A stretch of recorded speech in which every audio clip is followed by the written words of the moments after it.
it took COVID to hit before I stepped out the porch to say, man, I want to open a school. And it took you as seeing you on social media to give me the you know what I'm saying, the hope and the drive and you know what I'm saying, determination to even push toward a school. But it was in the back of my mind the whole time. But I've been in the game almost 35 years. I think what got me when I saw you with the hair unit. With the hair unit, it was flying off your head. That was one of them.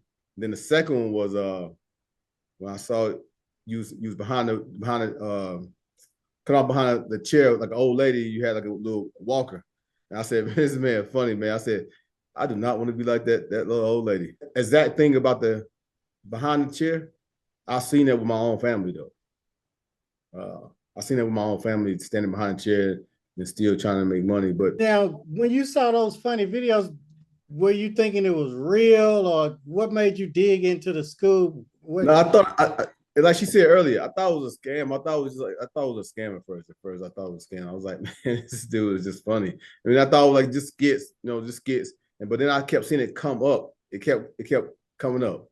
It kept coming up. It kept coming up. Every time I get on social media, it was coming up. It was flashing. So I said, you know what? This must be a sign of God telling me that, man, call this man, get in touch with this man, and see how can he help you get to where you need to be. And I think, but when I mentioned it to one of my partners, he told me that his dad from Nashville. He said, man, my dad know that guy.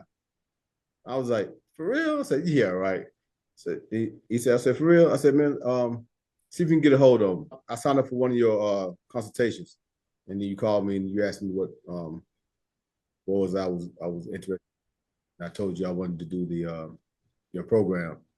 And I think at the time it was the platinum. It was a platinum program, or it might have been the bronze. It was one of them, but the program when I got it, it was so helpful. It was so helpful that it was kind of like, man, how did he get this information to not just say he did it for his state or his city, but to spread it amongst all the states where it's just a plug and play for all the states. So were you skeptical in joining, or? At first I was, and then we talked, and I was like, you know what? I'll take chances. You know, if it don't pan out, it don't pan out. If it do, then but I took the chance and it panned out. It panned out just like so, I read through your material, and I said, hey, this is panning out.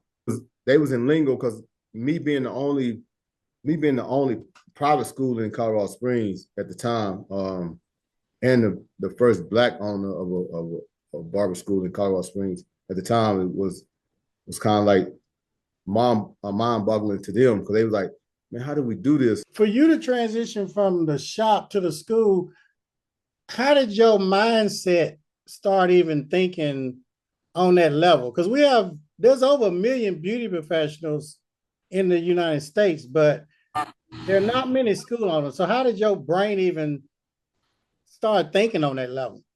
Like I said, just watching the transition it came from you. Like,